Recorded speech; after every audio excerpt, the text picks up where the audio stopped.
I don't know why people think that buying a truck or a Jeep or some other type of off-road vehicle makes them seem tougher or stronger in some way, when we all know they're just gonna go park it in front of Kohl's while they return those Levi's that they couldn't fit into. Karen, just because an SUV looks tough doesn't mean you become tough because you own it. It doesn't work that way. I mean,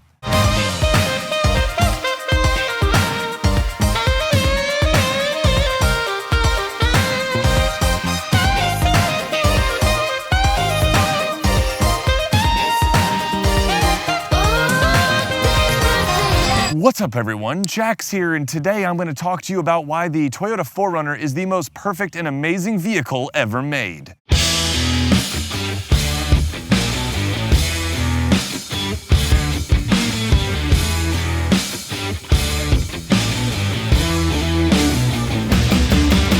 Yeah, I know, it's tough to resist the allure of an old-school SUV, especially one that looks as though it could traverse a desert, climb a mountain, or even conquer the Appalachian Trail, which is ironic because the SUV actually named Traverse couldn't do any of those things without crapping the bed. Oh, the Appalachian Trail is just for people? You can't, like, drive on it?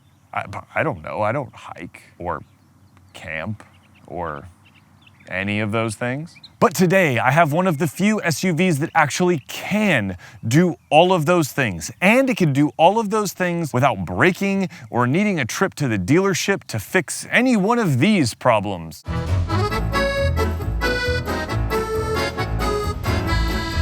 This is the 2020 Toyota 4Runner Venture Edition.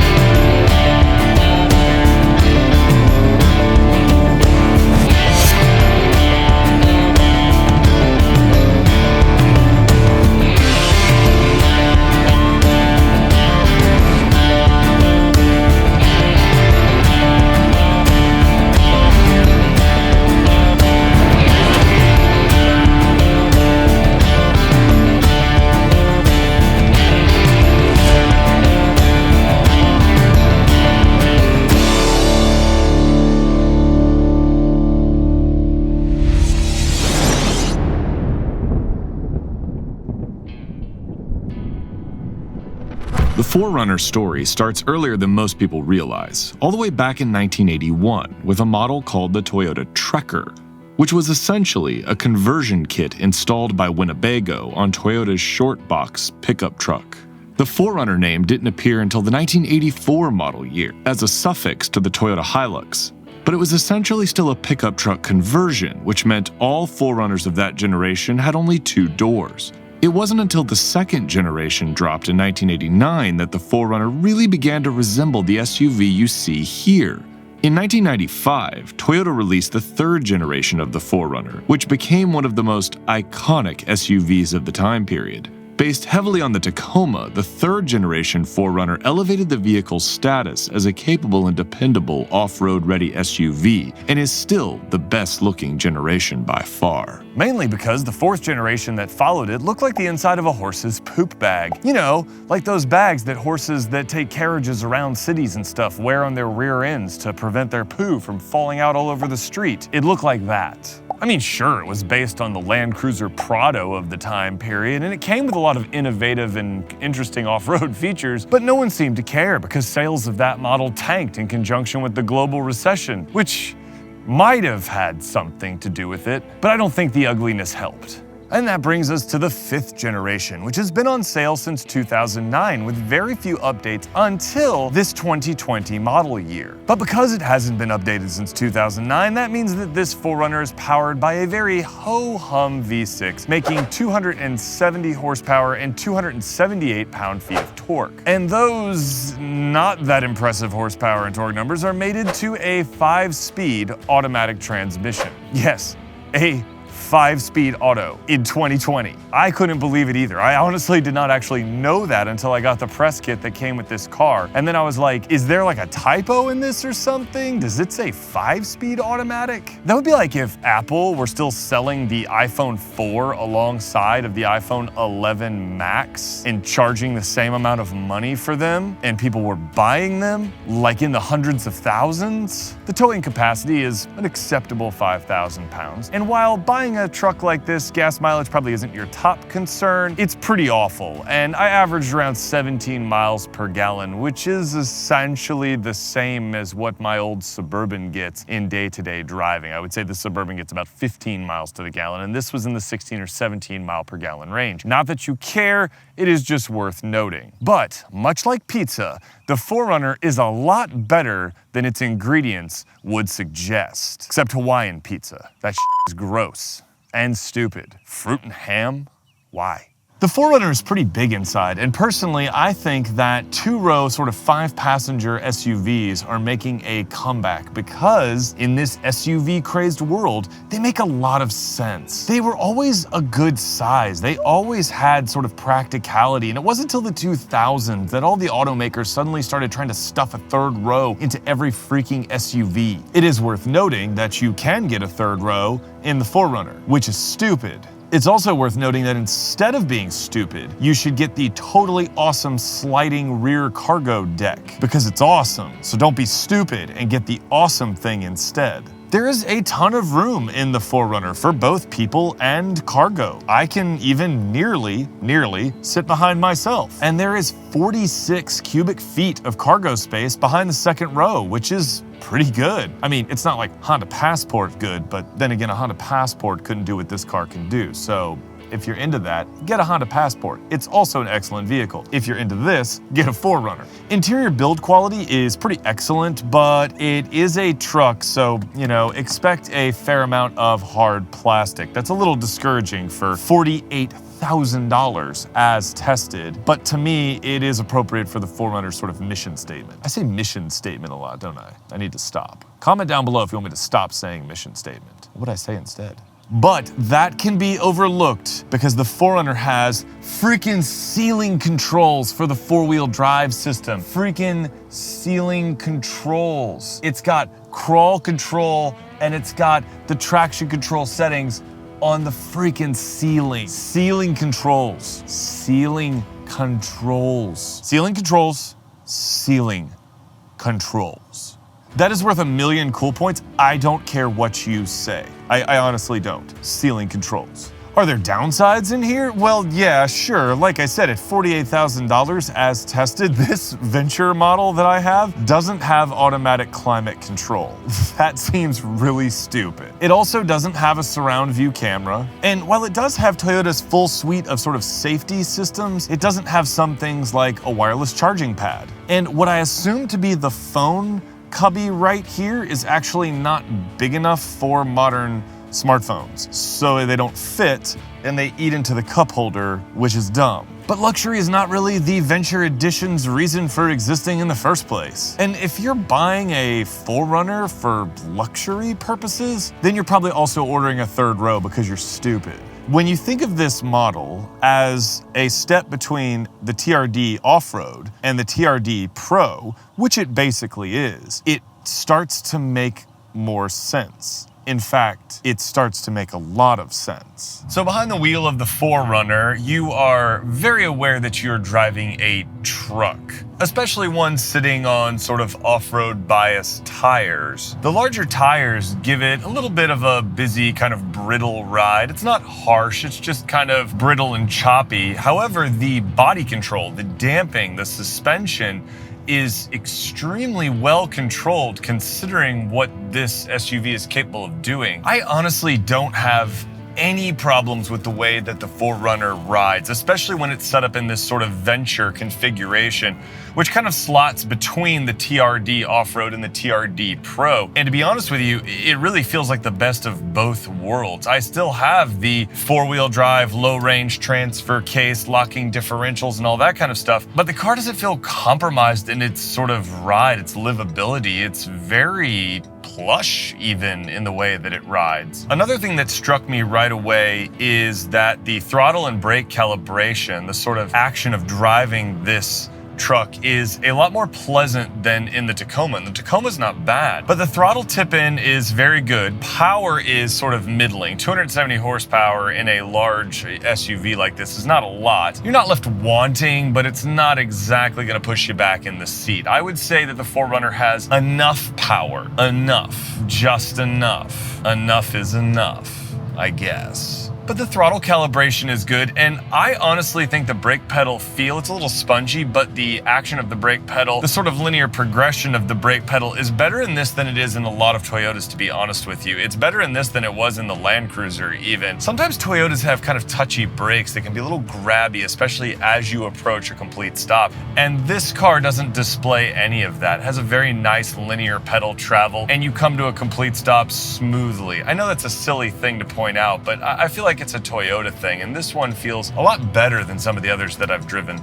Steering is what you'd expect. It's slowish like it was on the Tacoma and the Land Cruiser. The wheel is large. It feels very truck-like. Steering is what you would expect it to be. It's not exactly going to transmit all of the feel like it's a sports car, but it's fine. It's accurate. It's sort of light. It's not as heavy as it was in the Tacoma. That's not really a complaint, to be honest with you. I'm just noticing that compared to a lot of modern cars, the wheel is rather large, but it feels appropriate in a car like this. I don't have a problem with that at all. We're on the handling road right now, and you can probably tell that the 4Runner's doing a very commendable job managing its body weight, suspension travel, its height. The ride is rough, but we're approaching the particularly nasty dip that hits the front right wheel and here.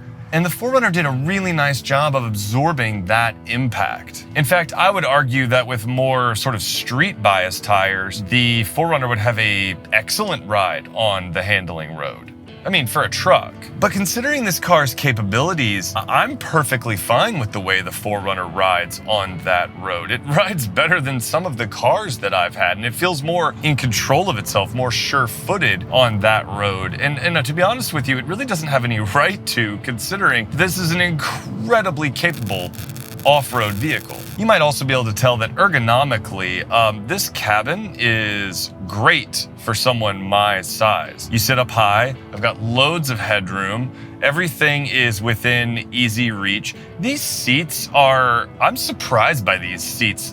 They're shapeless. I thought that they were gonna be kind of uncomfortable, but they've got a very cushy butt pad, I guess that you would call it. I'm not really sure if there's a technical term for the bottom seat cushion. I'm just gonna call it the butt cushion. I've been driving this car around, and while I don't feel particularly held into place, and that's saying something because I'm a large individual, I am very comfortable, and I wasn't necessarily expecting to be. So this car, if you were so inclined, you could drive this car for a number of miles, and it's not gonna beat you up.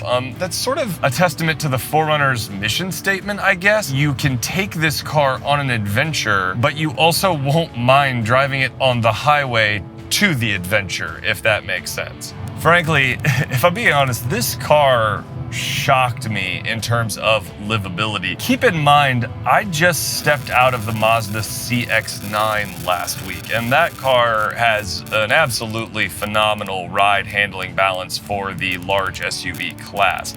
This car, in sort of footprint and size, is about the same as that Mazda. And other than the slightly rougher ride, which is 99% honestly due to the tires that this Venture model comes equipped with. They're equipped with the sort of Nitto off-road tires, which are really nice tires. I'm a big fan of Nitto tires. I think they provide a lot of value and quality. Other than that slightly brittle ride, this is a comfortable, competent highway car. There's really nothing to complain about other than the debatable lack of power. People like me, maybe you, depending on who you are watching this, I wouldn't mind if it had a little more power. But honestly, this is a very nice car to live with. I mean, yeah, the interior is a little plasticky and stuff like that. It's not a very nice car to look at necessarily, but it's a very nice car to live with.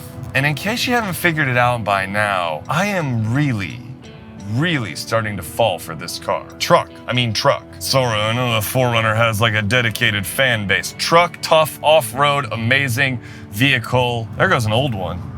God, those were ugly. Sorry again, 4Runner people. I know. But, ugh, gross. So who is this 4Runner for? I mean, it looks fantastic, has serious off-road chops, and will likely be stupendously reliable. But it has acres of hard plastic, is missing a few obvious creature comforts, and has a drivetrain straight out of the 2000s. Who is Toyota targeting with the Venture Edition? The answer might surprise you. Well, they're targeting me, apparently. If you're following me over on Instagram, and you should be, like, why wouldn't you be? Are you following me over on Instagram? Check it out and follow me over on Instagram. I've been professing my love for this vehicle for like the past couple of weeks. The truth is, I am utterly smitten by it. And let me tell you why. I'm not much of a truck guy. I've said that before, but there's sort of an honest functionality here with the 4Runner that I find refreshing and kind of, frankly, inspiring. It looks the absolute business with its red paint, black accents, standard Yakima roof rack. It looks fantastic. It rides better than it has any right to, and it can handle literally anything an owner could throw at it. In fact, I would argue that it wants me to throw more at it. It whispers that it wants to go out and play. It sort of begs to be taken off the leash and let loose. And I think that is a charming and just absolutely awesome characteristic in a vehicle. It wants me to do more with it, but it asks for nothing in return, and it makes no sacrifices in order for me to enjoy it. Think about it. That fun, that sort of exuberance, that sort of zest for life, for using it for its intended purpose, comes with no sort of sacrifice in return. It's not like riding a motorcycle, because in order to do that, I have to wonder, what can I take with me? How many fuel stops will I need? And will I be killed in the process? Unlike enjoying my Corvette, I can bring the whole family along if I choose to. If we want to go to the mountains and have fun, the whole family can come. And when the girls are old enough to drive, which is gonna be in less than 2 years for Ella, I could even let them borrow it, knowing that it's full of Toyota's safety technology. It'll never let them down. It'll never leave them stranded. And if they were to accidentally jump a curb or something like that, it's not like they're gonna break it. I just love its TRD wheels, the sort of gunmetal, bronzy kind of color of them. I love the black accents. I love the roof rack. I love the freaking sliding cargo tray that comes out the back. I love the freaking ceiling controls. Who cares that it doesn't have automatic climate control? I have both fingers and skin, so I think I could figure it out. I'm not saying the 4Runner Venture will make the same kind of sense to everyone. It won't at all. But if you're like me, its purity of purpose might speak to you.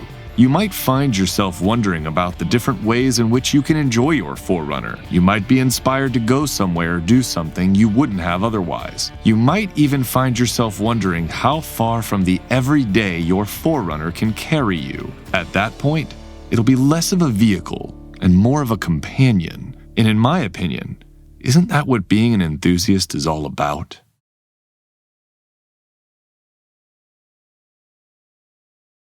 Ceiling controls! Oh my ceiling controls! Ceiling controls! How about instead of more power, baby, we do more ceiling controls, baby? I'm sorry. Oh, James Pumphrey, no, sorry. More ceiling controls, baby!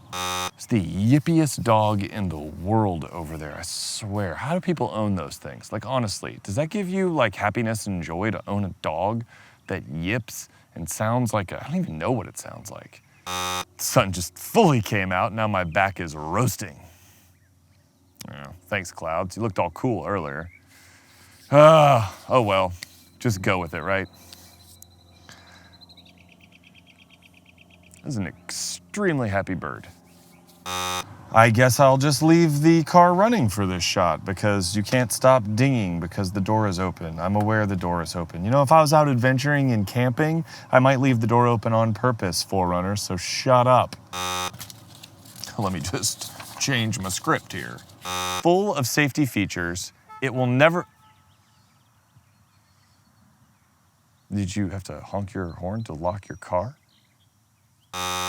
It's like a Yamaha MT-07. Get it, motorcycle. I missed that. Police hang out on this long descending straightaway. And I'm like, what? So you can watch me ride my brakes all the way down the hill so I don't get pulled over? Come on, dude. Well, I'm sorry if I went up to 50 miles an hour on the mile-long decreasing grade.